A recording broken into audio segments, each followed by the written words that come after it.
One welcome to my channel topical learners. I am Manisha Shahi. आज हम अपने इस वीडियो में हिंदी व्याकरण पढ़ेंगे। हिंदी व्याकरण का जो टॉपिक है वह है संज्ञा। ठीक है, इस चैप्टर को समझने के लिए आपको इस पूरे वीडियो को अंत तक देखना होगा और ताकि आप इस चैप्टर को अच्छे से समझ सकें, इस चैप्टर को नहीं, इस टॉपिक को अच्छे से समझ सकें और आप इसका लाभ उठा सकें। तो आइए हम बढ़ते हैं अपने इस टॉपिक की तरफ। ठीक है, तो आज हम लोग पढ़ेंगे संज्ञा। संज्ञा आप लोग भली भांति परिचित होंगे इस नाम से, क्योंकि यह जो संज्ञा है यह हम लोग आज से नहीं, लगभग क्लास 4 से हम लोग इसको पढ़ते आ रहे हैं। लेकिन यह संज्ञा बहुत ही इम्पॉर्टेंट चैप्टर है। यह जो चैप्टर है, यह जो टॉपिक है, यह आपको अभी से लेकर क्लास 10 तक और आगे भी कम्पिटिटिव एग्ज़ाम में भी आपको काम आने वाला है। तो इसको ध्यान से आप लोग देखिए वीडियो को और समझिए इस टॉपिक को। ठीक है, तो अब हम लोग बढ़ते हैं टॉपिक की तरफ। संज्ञा, जैसा नाम से आप लोग जान रहे हैं कि यह संज्ञा जो है, संज्ञा है क्या। ठीक है, तो संज्ञा हम लोग कहते हैं कि किसी व्यक्ति, वस्तु, स्थान या भाव के नाम को संज्ञा कहते हैं। ठीक है, यहाँ पर जैसा लिखा हुआ है आप लोग देख रहे होंगे। ठीक है, जैसे मोहन। मोहन क्या है? मोहन एक व्यक्ति का नाम है। ठीक है, कलम। कलम क्या है? एक वस्तु है। ठीक है, दिल्ली। दिल्ली क्या है? स्थान है। और सुंदरता। सुंदरता क्या है? भाव है।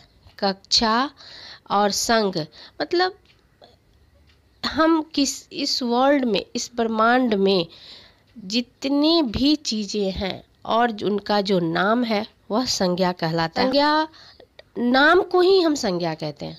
एक ये भी परिभाषा हम डाल दे सकते हैं कि नाम को ही हम संज्ञा कहते हैं, चाहे वह किसी व्यक्ति का नाम हो, किसी वस्तु का नाम हो, किसी स्थान का नाम हो या भाव का नाम हो। ठीक है, हम इस ब्रह्मांड में जितनी भी चीज़ें देखते हैं वह सारी चीज़ें, ठीक है, चाहे वह व्यक्ति है, चाहे वस्तु है, स्थान है, या हम भाव को, जो भाव में सुंदरता है, गुण किसी व्यक्ति का, ठीक है, ये सारी चीज़ें जो हैं वह संज्ञा है। ठीक है, अब हम लोग आते हैं संज्ञा के भेद की तरफ। ठीक है, तो संज्ञा की परिभाषा क्या हुई? अगर कोई पूछे संज्ञा किसे कहते हैं, ठीक है, तो हम क्या जवाब देंगे?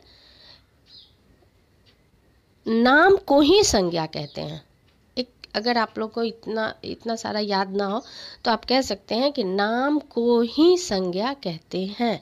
ठीक है, चाहे वह किसी व्यक्ति का नाम हो, किसी वस्तु का नाम हो, किसी स्थान का नाम हो या भाव का नाम हो, वह संज्ञा कहलाता है।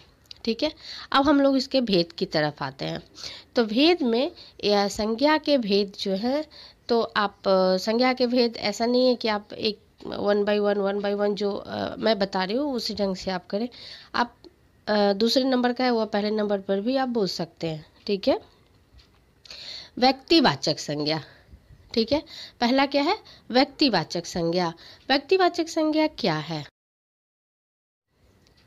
जिस संज्ञा से किसी व्यक्ति, विशेष, वस्तु या स्थान का बोध होता है उसे व्यक्तिवाचक संज्ञा कहते हैं। ठीक है, तो अब व्यक्ति विशेष। व्यक्ति विशेष मतलब क्या कि कोई खास व्यक्ति। व्यक्ति मतलब हो गया, ये तो संज्ञा हो गया। ठीक है, किसी खास व्यक्ति, किसी खास वस्तु या किसी खास स्थान। ठीक है, जैसे मैंने कहा कि मान लीजिए किसी व्यक्ति का नाम है, जैसे यहाँ दिया हुआ है सरिता। जैसे मान लीजिए किसी व्यक्ति का नाम है राम। ठीक है, तो राम क्या है? राम व्यक्ति का नाम है। ठीक है, मुंबई। ठीक है, तो मुंबई मैंने लिखा, तो मुंबई क्या है? किसी स्थान का नाम है। ठीक है, तो ये किसी खास स्थान का नाम है। मुंबई इंडिया में एक ही है। ठीक है, वो किसी खास स्थान का नाम है। राम किसी खास व्यक्ति के बारे में बोला जा रहा है। ठीक है, तो और या किसी खास वस्तु के बारे में अगर हम बात करते हैं, वस्तु में मतलब जैसे मान लीजिए वस्तु में आ जाता है रामायण, यहाँ लिखा हुआ है, ठीक है, महाभारत, हाँ, यह क्या है, यह ग्रंथ है, ठीक है, महाभारत, कुरान, हाँ, ये क्या है, ग्रंथ है। तो यह एक खास किताब है, गीता, यह खास किताब है, नाम है, ठीक है। तो यह हो जाएगा व्यक्तिवाचक संज्ञा, ठीक है। तो हम क्या कहेंगे, व्यक्तिवाचक की परिभाषा क्या होगी कि जिस संज्ञा से किसी विशेष व्यक्ति, वस्तु या स्थान का बोध होता है उसे व्यक्तिवाचक संज्ञा कहते हैं।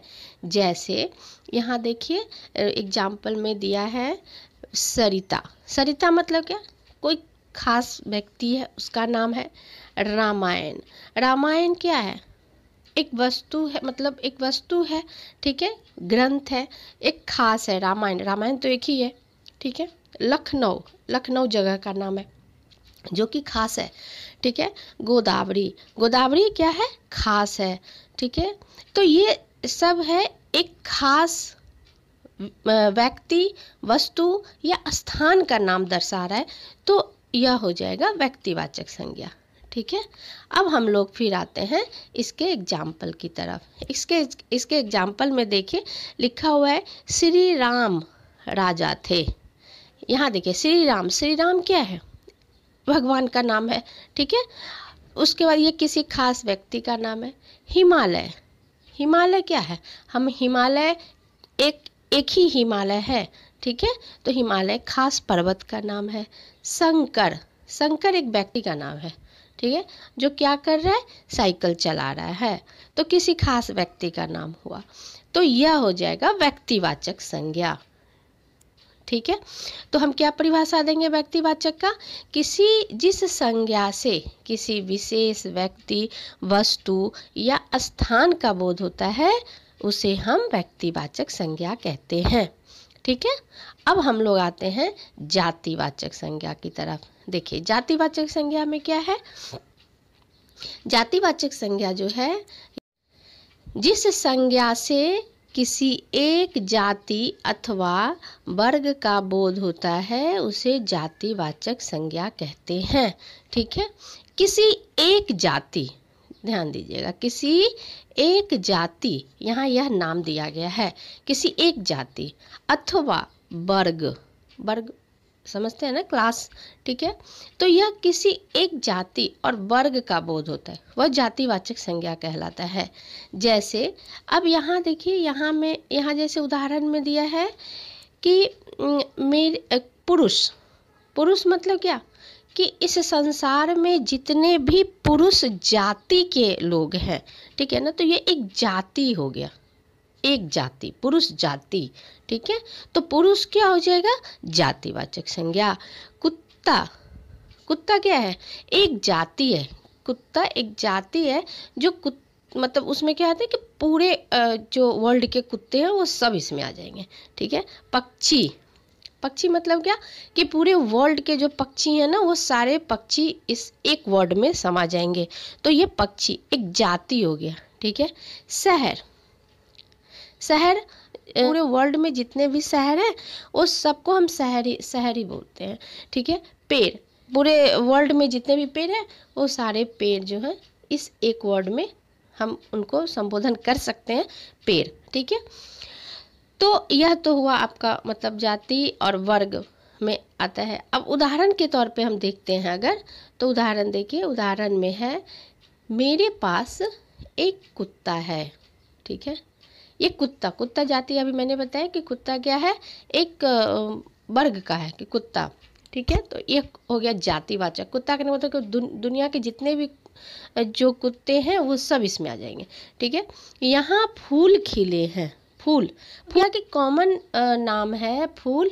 फूल मतलब कहने का मतलब क्या कि जितने भी मेरे जैसे आपके पास गार्डन है और गार्डन में आपने बहुत सारे रंग बिरंगे फूल लगा रखे हैं, ठीक है। तो उसमें कोई अड़हुल है, कोई गेंदा है, कमल है, ठीक है, लेकिन वो सबको हम क्या बोलेंगे, फूल ही बोलेंगे।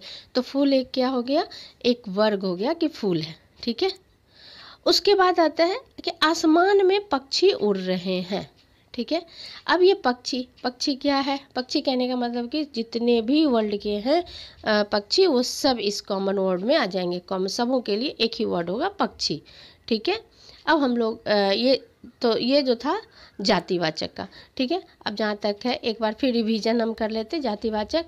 तो जातिवाचक का है कि जिस संज्ञा से किसी एक जाति अथवा वर्ग का बोध होता है उसे जातिवाचक संज्ञा कहते हैं। जातिवाचक मतलब क्या है कि किसी एक जाति अथवा वर्ग, मतलब कॉमन नेम। ठीक है। अब हम लोग आते हैं भाववाचक संज्ञा की तरफ। भाववाचक जो है जैसे जिस संज्ञा से, यहाँ जो एग्जाम्पल है इसका, ये उदाहरण जो है देखिए, जिस संज्ञा से किसी व्यक्ति, वस्तु अथवा स्थान के गुण, दोष, स्वभाव, धर्म आदि का बोध होता है उसे भाववाचक संज्ञा कहते हैं। ठीक है। व्यक्ति मतलब क्या? व्यक्ति में क्या आता है? जैसे बुढ़ापा। ठीक है। बुढ़ापा आया तो बुढ़ापा क्या है? किसी व्यक्ति में ही बुढ़ापा जो है वह मिलेगा, आप देखने को मिलेगा आपको। ठीक है ना। वस्तु, तो कोई जो वस्तु है या तो अच्छी है या फिर उसमें कुछ स्वाद है, खाने की जो चीज़ें हैं। ठीक है। तो वो उनका गुण हो गया। जैसे स्थान का गुण, दोष, स्वभाव, हाँ, ये सारी चीज़ें जो हैं वो भाववाचक संज्ञा के अंतर्गत आएंगी। ठीक है। जैसे वीरता, तो वीरता क्या है? किसी मनुष्य की वीरता के बारे में यहाँ बात हो रही है, तो यह हो जाएगा उसका भाव कि वह वीर है। ठीक है। स्वाद, स्वाद मतलब खाने में स्वाद। ठीक है। तो स्वाद क्या है? किसी भी खाने का भाव है, उसका गुण है कि खाना जो है अच्छा है। ठीक है। यह उनका गुण है। बुढ़ापा, बुढ़ापा क्या है? किसी भी व्यक्ति का बुढ़ापा उसका भाव दिखाता है कि वो बूढ़ा हो गया। ठीक है। क्रोध, हाँ, क्रोध जो है किसी व्यक्ति का जो क्रोध जो है वो उसका भाव दिखाता है। ठीक है। दुश्मनी, ये भी भाव है। ठीक है। हमारे अंदर, हमारे मन के अंदर जो बातें होती हैं वो भाव को दर्शाती हैं। ठीक है। तो ये सारी चीज़ें जो है ये भाववाचक संज्ञा के अंतर्गत आएंगी। जैसे रानी लक्ष्मीबाई की वीरता जो है जग प्रसिद्ध है। वीरता, ठीक है, यहाँ यह वर्ड आया है वीरता। ठीक है। देखिए वीरता, तो यह वीर कौन है? रानी लक्ष्मीबाई। ठीक है। तो रानी लक्ष्मीबाई का यह गुण है कि यह वह वीर है। ठीक है। और तो यह हो जाएगा आपका भाववाचक संज्ञा। बुखार की दवा का स्वाद कसैला है। स्वाद कसैला है, दवा का स्वाद कैसा है? कसैला है, तो उसका भाव दिखा रहा है कि कसैला है स्वाद। बुढ़ापा, ठीक है, तो बुढ़ापे में शरीर कमज़ोर हो जाता है। बुढ़ापे में शरीर कमज़ोर हो जाता है, तो यह क्या दिखा रहा है? कि भाव दिखा रहा है कि बुढ़ापे में क्या हो जाता है? शरीर जो है वो कमज़ोर हो जाता है। अब जैसे स्थान के गुण, हाँ, मुंबई बहुत बड़ा है। ठीक है। तो बड़ा है, यह भी एक, यह मतलब स्थान का गुण हुआ कि वह बड़ा है। हाँ, मुंबई साफ सुथरी जगह है। ठीक है, हम कह सकते हैं। तो मुंबई क्या है? साफ सुथरी जगह है, तो यह उसका गुण है। ठीक है। तो ये सारी बातें जो हैं वो भाववाचक संज्ञा के अंदर आएंगी। अब आते हैं हम लोग द्रव्यवाचक संज्ञा। ठीक है। तो द्रव्यवाचक और समूहवाचक। ठीक है। तो द्रव्यवाचक में देखिए, जो संज्ञा शब्द, द्रव्य, धातु आदि पदार्थों का नाम बताते हैं उसे द्रव्यवाचक संज्ञा कहते हैं। जैसे सोना, लोहा, पानी, तांबा। ठीक है। तो इत्यादि का उनसे बोध होता है। जैसे सोना क्या है? तो सोना जो है एक धातु है। ठीक है। लोहा धातु है। पानी जो है द्रव्य है। द्रव्य मतलब हुआ लिक्विड, जिनको हम माप नहीं सकते हैं। ठीक है। तो तांबा, तांबा क्या? एक धातु है। ठीक है ना। तो जो धातु आते हैं, तो जो धातु हैं और जो द्रव्य हैं, वो सारी चीज़ें जो हैं द्रव्यवाचक संज्ञा के अंतर्गत आएंगी। ठीक है। तो जैसे मेरे पास सोने की घड़ी है, हाँ, यह क्या दिखा रहा है? सोना है, वह द्रव्यवाचक है, मेटल है ये। ठीक है। नेहा पानी पीती है। पानी क्या हो गया? द्रव्य हो गया। ठीक है। लोहा, हाँ, दीवार पर लोहे की छड़ लगी हुई है, तो यह क्या हो जाएगा? द्रव्यवाचक संज्ञा, क्योंकि लोहा क्या है? मेटल है, धातु है। ठीक है। अब हम लोग आते हैं समूहवाचक संज्ञा की तरफ। ठीक है। तो समूहवाचक संज्ञा में क्या है? वे संज्ञा शब्द जो समूह का बोध कराते हैं, समूह का बोध कराते हैं। समूह मतलब क्या? ग्रुप। ठीक है ना, मतलब ग्रुप में कोई है तो वह कहलाता है समूहवाचक संज्ञा। ठीक है। समूहवाचक संज्ञा के अंतर्गत जो है आएंगे जैसे सेना, ठीक है, सेना, कक्षा, संस्था, भीड़, गुच्छा। आप ये देख रहे हैं, यह जो वर्ड है एक ग्रुप का वर्ड है। ठीक है। सेना, सेना में, सेना कहने का मतलब क्या कि ग्रुप में जो भी हमारी सेनाएं हैं वो ग्रुप में होती हैं, वो कहलाता है समूहवाचक। कक्षा, किसी एक बच्चे से तो कक्षा हो नहीं सकती। ठीक है। कक्षा में क्या होता है? बच्चे समूह में रहते हैं, तो वह कहलाता है समूहवाचक संज्ञा। संस्था, संस्था किसी एक व्यक्ति के नाम से तो संस्था नहीं चलेगी। संस्था में क्या है? बहुत सारे लोग काम करते हैं। ठीक है। तो संस्था समूहवाचक संज्ञा के अंतर्गत आएंगे। भीड़, भीड़ क्या है कि किसी एक व्यक्ति से तो हम उसको भीड़ नहीं कह सकते। जहाँ 4, 5, 6 जन एक साथ में खड़े होते हैं तो वह भीड़ कहलाती है। तो भीड़ में क्या है? समूह में लोग हैं, तो वह समूहवाचक संज्ञा होगा। गुच्छा, गुच्छ में जैसे अंगूर को आप देख लो, अंगूर क्या होगा? गुच्छे में होगा। ठीक है। तो वह कहलाएगा समूहवाचक संज्ञा के अंतर्गत वो आएंगे। अब इसके एग्जाम्पल की तरफ हम लोग चलते हैं। तो जैसे हमारी कक्षा, हमारी कक्षा के सभी छात्र होशियार हैं। ठीक है ना, हमारी कक्षा के सभी छात्र, सभी छात्र मतलब क्या कि ग्रुप में जितने भी छात्र हैं वह सब होशियार हैं। ठीक है। बस में सुबह बहुत भीड़ होती है, भीड़ होती है, भीड़ मतलब क्या? एक से ज़्यादा आदमी। तो बस में क्या है? बहुत सारे लोग चढ़े और वहाँ क्या हो गई? भीड़ हो गई। ठीक है। तो बस में क्या होता है? सुबह बहुत भीड़ होती है, तो भीड़ जो है वह समूहवाचक संज्ञा है।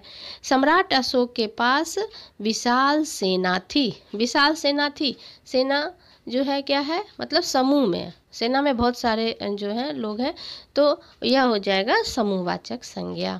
ठीक है। तो समूहवाचक संज्ञा भी यहाँ आपका खत्म हुआ। इस तरह जो है संज्ञा, जो सब संज्ञा, जो यह टॉपिक है आपका खत्म हुआ। एक बार हम लोग रिवीजन करते हैं इसको। ठीक है।